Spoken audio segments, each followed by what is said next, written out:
Bienvenidas y bienvenidos al programa de Sentencias Justas, en el que reflexionamos sobre las resoluciones jurisdiccionales más impactantes y cómo a través de ellas impulsamos la protección de los derechos humanos. Comenzamos. Bienvenidas y bienvenidos a este programa Sentencias Justas, reflexiones de las y los juzgadores federales. Soy el juez de distrito Iván Aarón Seferín Hernández y el día de hoy tenemos a una gran personalidad, una gran jueza, la jueza Berta Orozco Hernández. Bienvenida, jueza. Muchas gracias. Que como lo saben, precisamente este programa está diseñado para acercarnos más a la gente, precisamente a partir de dar el panorama propio de las sentencias judiciales o las resoluciones judiciales con una doble intención. El órgano jurisdiccional como tal, por eso es que los y las juzgadoras están presentes en este foro, por un lado explicando sus sentencias y por otro lado también la vía no jurisdiccional, donde estamos precisamente situados, que es la Comisión de Derechos Humanos del Estado de México, que precisamente el ámbito mismo es difundir la protección a los derechos fundamentales. Por eso es que aplaudo, como siempre, la gran labor que hace la presidenta, la propia maestra Mirna García Morón, y el señor magistrado, director nacional de la JUFET, la Asociación de Juzgadoras y Juzgadores Federales, el magistrado Froilán Muñoz Alvarado. El día de hoy tenemos, como lo dijimos, una gran personalidad.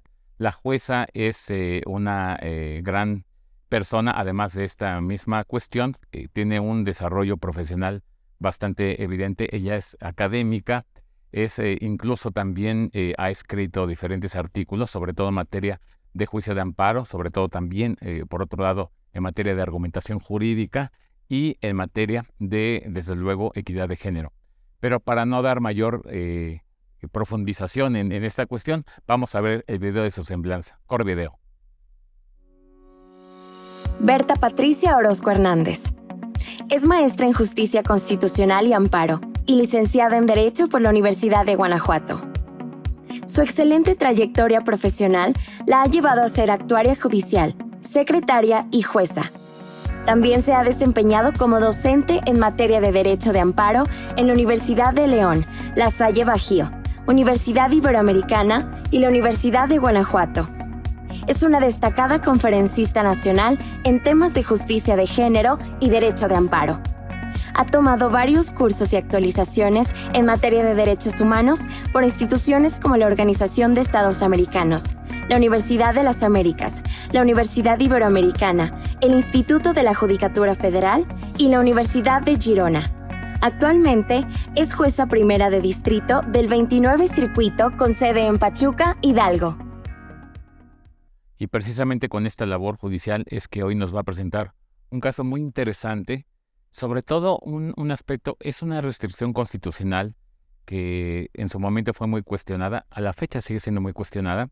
Es una reforma que se originó en primera instancia el 8 de marzo de 1999, cuando precisamente el régimen constitucional, el parámetro propio del numeral 123, apartado B, que es de los servidores públicos, en este caso una servidora pública estatal, se trata de que los policías, cuando no reúnen los requisitos que establece primeramente la ley con relación al ingreso, la permanencia como policías, entonces no pueden continuar con su labor.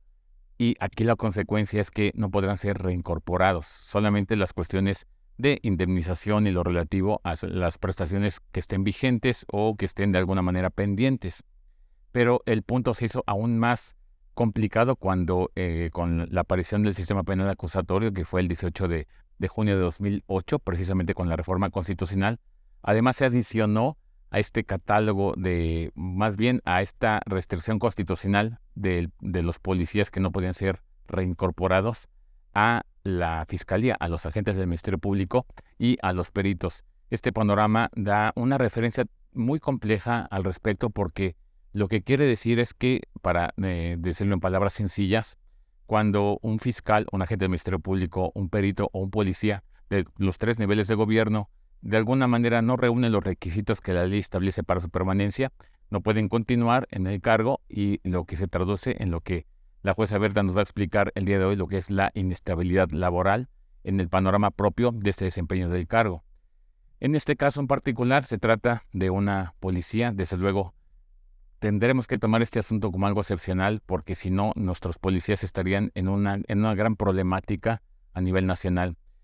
Una agente de la policía que vamos a llamar María Elena N., tuvo en su labor precisamente policial, tuvo un intercambio de disparos, ella fue herida con arma de fuego y eventualmente la policía municipal, en este caso en concreto en Hidalgo, no estaba respondiendo con los apoyos de servicio médico al respecto. Entonces, precisamente para eso es el juicio de amparo, para que se protejan estos derechos fundamentales, que aunque es un régimen de inestabilidad laboral, no quiere decir que sea una vulneración completa de derechos fundamentales. Entonces, vamos a ver el video para poder profundizar un poco más en el caso. Adelante. El 20 de diciembre de 2019, una policía llamada María Elena, que trabajaba en Mixquiahuala, Hidalgo, resultó herida de bala mientras cumplía con su deber. Después de estos hechos, María Elena se quejó de que las autoridades municipales no le estaban proporcionando los beneficios médicos que le correspondían. Así que decidió tomar medidas legales y presentó un juicio de amparo, que llegó a la jueza primera de distrito en Hidalgo. La situación se vuelve aún más interesante cuando consideramos que según el artículo 123 constitucional, si despiden a los policías no pueden ser reinstalados, solo recibirán una indemnización. Pero ¿qué pasa con el Seguro Social? ¿Tienen derecho a él? Ante este escenario, la jueza estableció que aunque los policías no tienen una relación laboral en sentido estricto, sino más bien administrativa, sí tienen derecho a recibir protección legal en casos de amparo, ya que son trabajadores del Estado. Bajo este argumento, la jueza otorgó el amparo a María Elena y además le ordenó a la autoridad municipal lo siguiente. 1. Realizar los trámites necesarios para incorporar a María Elena a la institución de seguridad social desde el momento en que se unió a la policía. Esto incluye atención médica, cobertura de enfermedades, riesgos laborales e incapacidades. 2. Demostrar la existencia de convenios con instituciones públicas o privadas y, si no los tenían, suscribirlos para que se le otorgaran los servicios médicos a María Elena. Finalmente, dado que se trata de una determinación muy importante en el ámbito policial, ministerial y pericial, la jueza Berta Patricia Orozco Hernández nos explicará las consideraciones de su resolución. El tema bastante interesante y desde luego como es una resolución que atañe, incluso es de interés nacional, sobre todo porque nuestros elementos policiales están prácticamente por todo el país. La jueza Berta nos va a explicar a profundidad este asunto tan interesante. Adelante, por favor, jueza. Gracias. Pues sí, los hechos, como ya los habías resumido muy bien, se trata de una mujer policía de un municipio del estado de Hidalgo que en el ejercicio de sus funciones recibe una herida de bala y por esa razón pues tiene que incapacitarse. Solicitan la incapacidad a las autoridades municipales, a las autoridades competentes, y si le otorgan ciertas incapacidades, pues se rehúsan de alguna manera y también le proporcionan la atención médica, sin embargo, no es de manera completa, porque aquí voy a explicar brevemente y hacer un paréntesis. Lo que advierto de los asuntos que se llevan en el estado de Hidalgo, en muchos municipios no se prevé como una prestación de los servidores de la seguridad pública, de los policías específicamente, a que tengan seguridad social en algunos. Entonces ellos acuden a la Cruz Roja, acuden a los sistemas de salud gratuitos, que son como para todos los ciudadanos, y cuando sufren algún percance, algún accidente, ellos los atienden, pero no existe esta continuidad. Esto será importante para el caso que estamos viendo. A ella le estaban, a esta persona, esta quejosa, le estaban dando atención médica derivada de esa lesión en un hospital particular de alguno de ese municipio específicamente. Sin embargo, no había continuidad. Acude al juicio de amparo y reclama, en primer lugar, que se le estaban haciendo unos descuentos a su nómina, derivado de las incapacidades que ella había solicitado, y por otra parte, la falta de atención médica. Así, de manera general, esa falta de atención médica.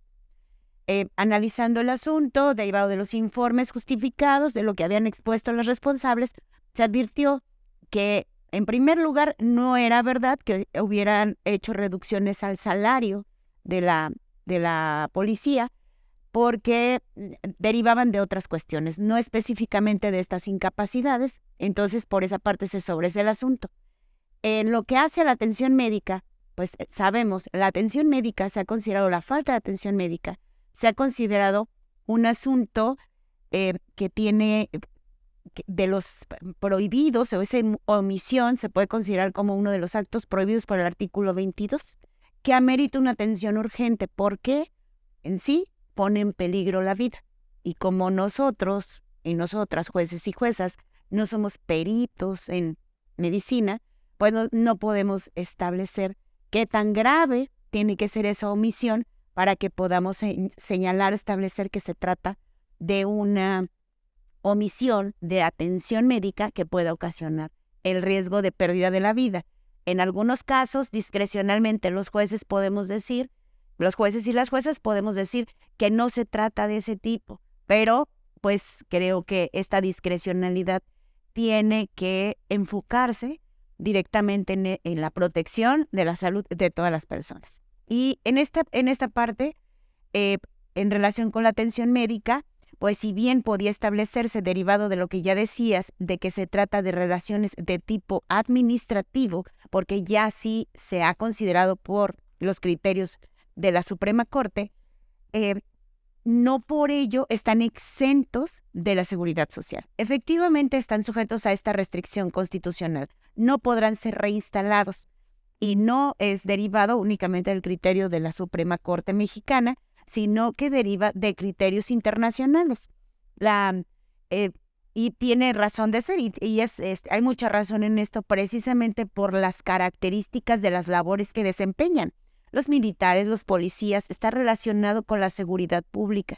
Entonces, en el caso, si bien se considera que se trata de una relación de tipo administrativo, muchas de las notas que caracterizan, las relaciones son de carácter laboral y especialmente tratándose de esos asuntos de seguridad social.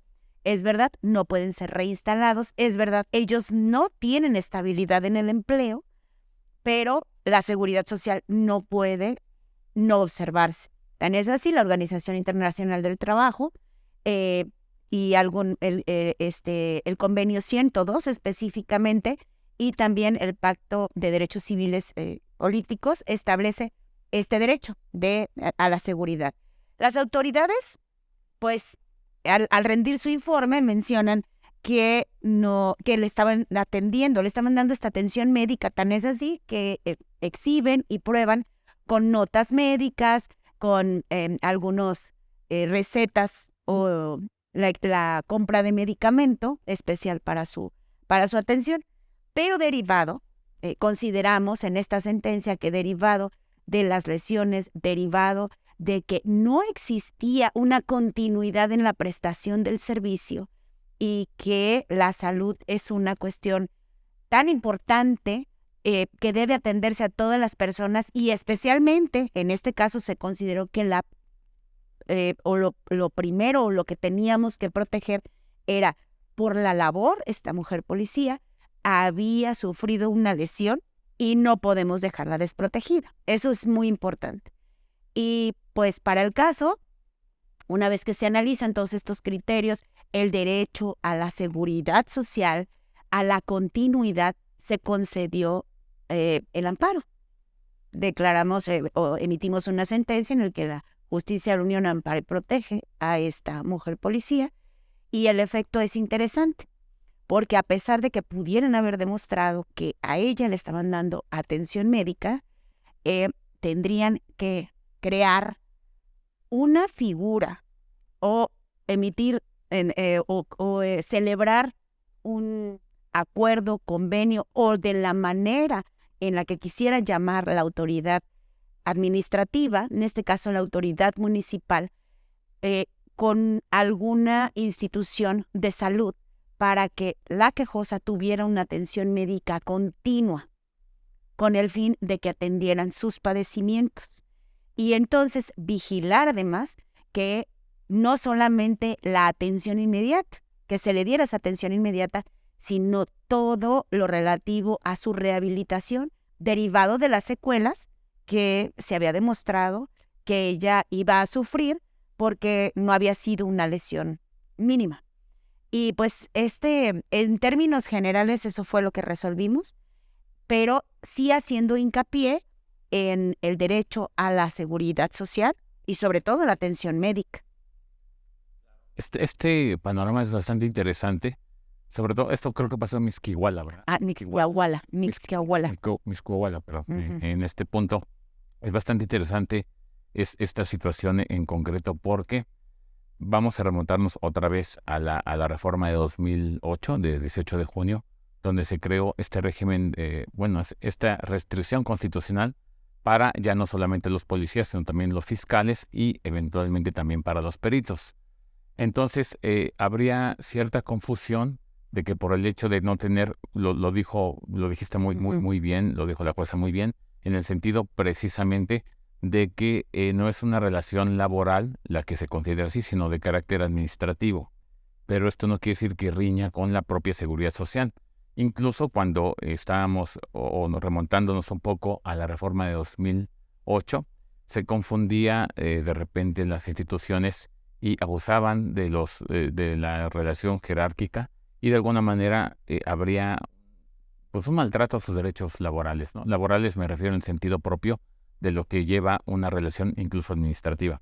Entonces tuvo que venir una reforma el 29 de enero de 2016, donde precisamente se crea que para que exista un régimen de protección a la seguridad social, precisamente las instituciones o los órganos de gobierno tienen que crear de alguna manera lineamientos o reglamentos o decretos que permitan potenciar este derecho de seguridad social.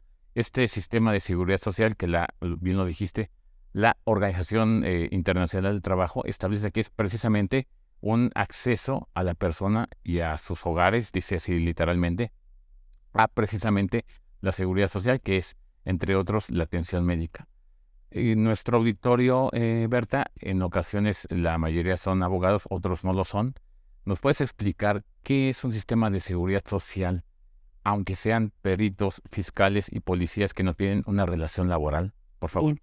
Pues el sistema de seguridad social implica tanto la atención médica, también estas prestaciones, por ejemplo, obtener préstamos, créditos, con intereses también mínimos. Eso también tiene que ver como estas instituciones de seguridad social que pueden acceder a la que tienen acceso los trabajadores e incluso obtener una vivienda.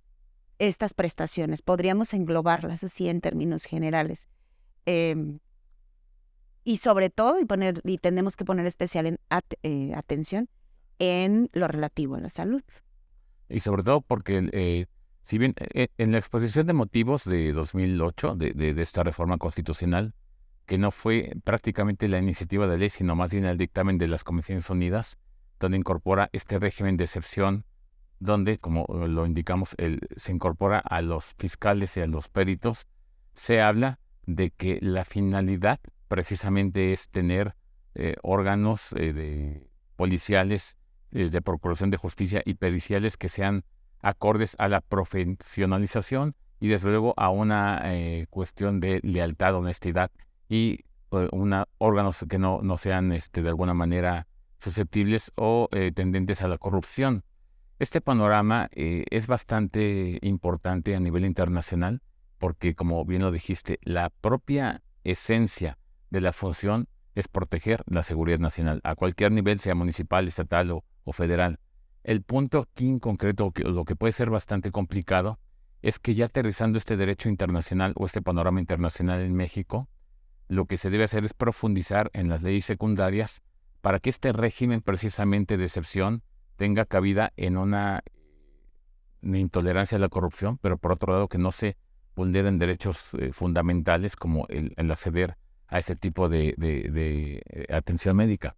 Lo mínimo que pide un policía cuando es herido en ejercicio de su labor es que tenga atención médica. Entonces, este panorama, muy lamentable por esta situación en concreto, pero que esperando que sea un régimen excepcional, bajo el panorama de tu labor como juzgadora de amparo, ¿has tenido asuntos de esta naturaleza? ¿Se da muy seguido o son casos excepcionales?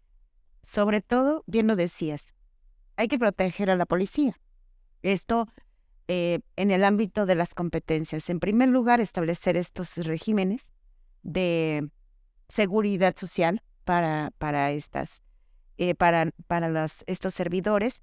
También la seguridad, lo que tiene que ver con la seguridad jurídica, es a lo que me refería. Por supuesto, miren, específicamente en el punto de la seguridad jurídica, es verdad que de lo que se trata es de tener policías honestos, que cumplan con todas las características de un servidor público y más ellos con un mayor énfasis pues debido a su función.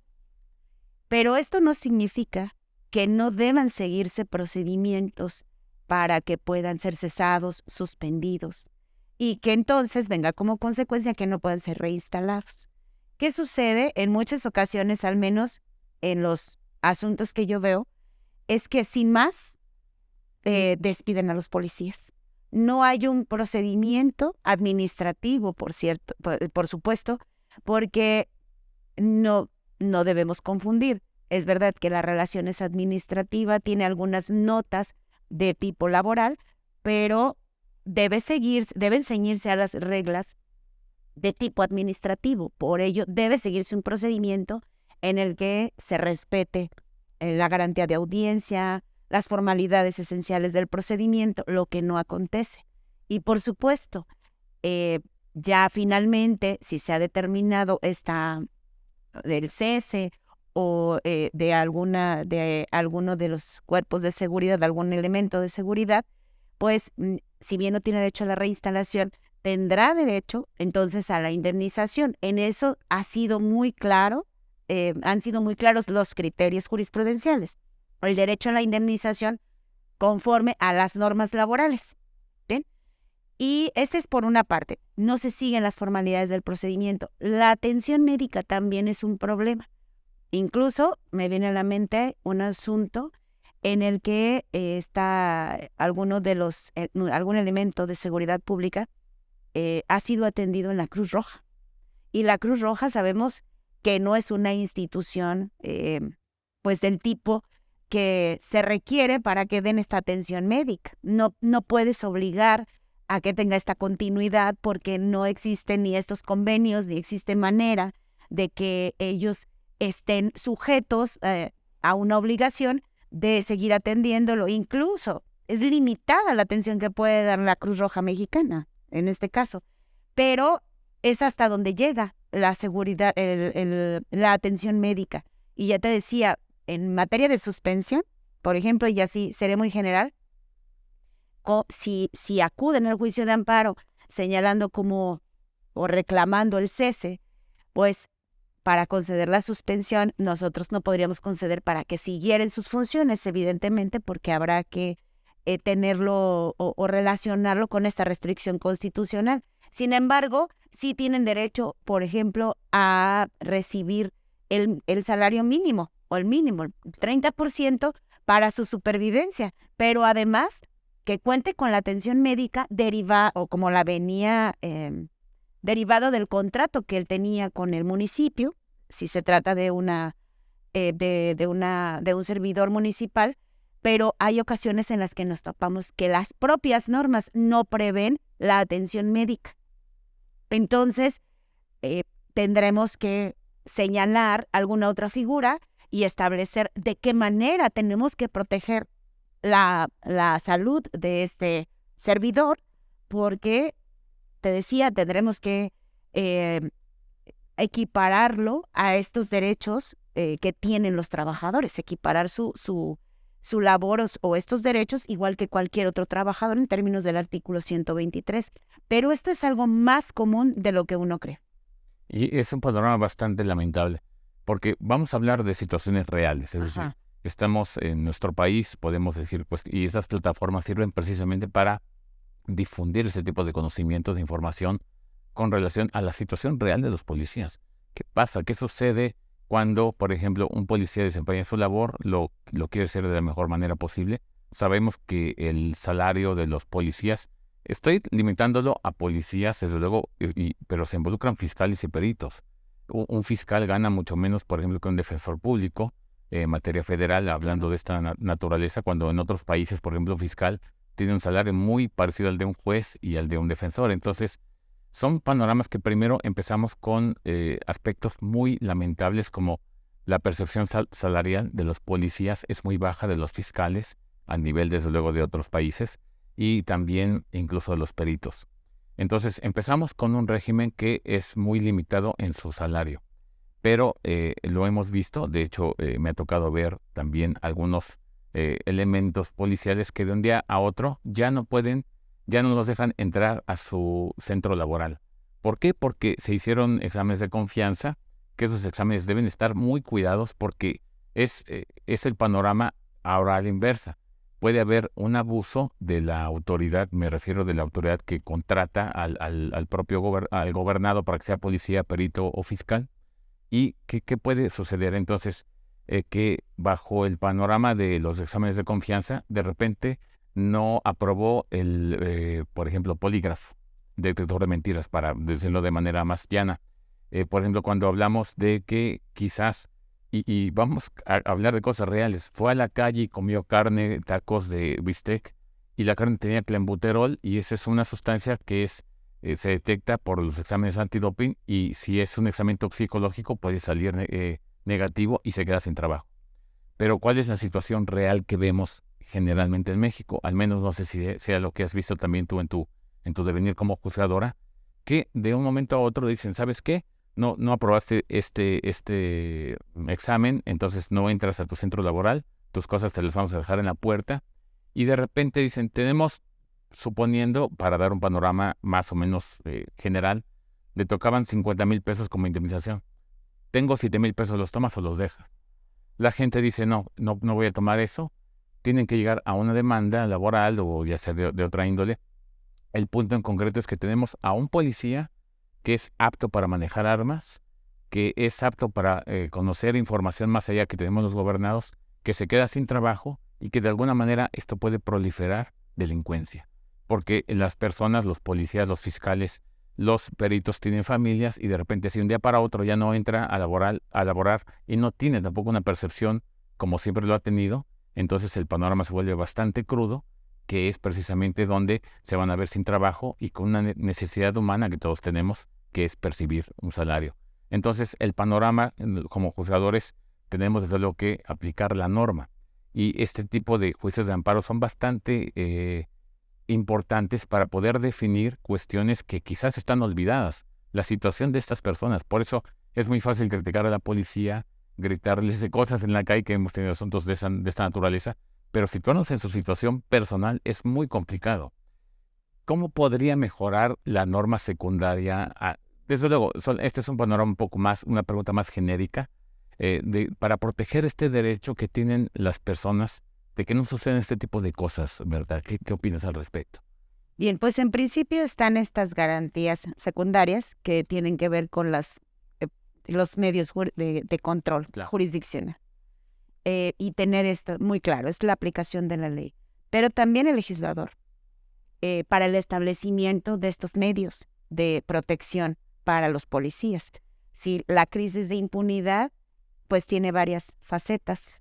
Y una de ellas es este maltrato a los servidores, a los policías específicamente. Por otra parte, bueno, resulta, y aquí nada más voy a ser muy breve, claro, que al tratarse de relaciones de tipo administrativo, pues entonces la autoridad competente sería un tribunal administrativo. En muchas ocasiones, en muchas legislaciones, quise decir, no deben acudir o no es necesario acudir a estos tribunales antes de acudir al juicio de amparo, porque se prevén mayores requisitos para la suspensión, entonces no tendrían que agotar definitiva.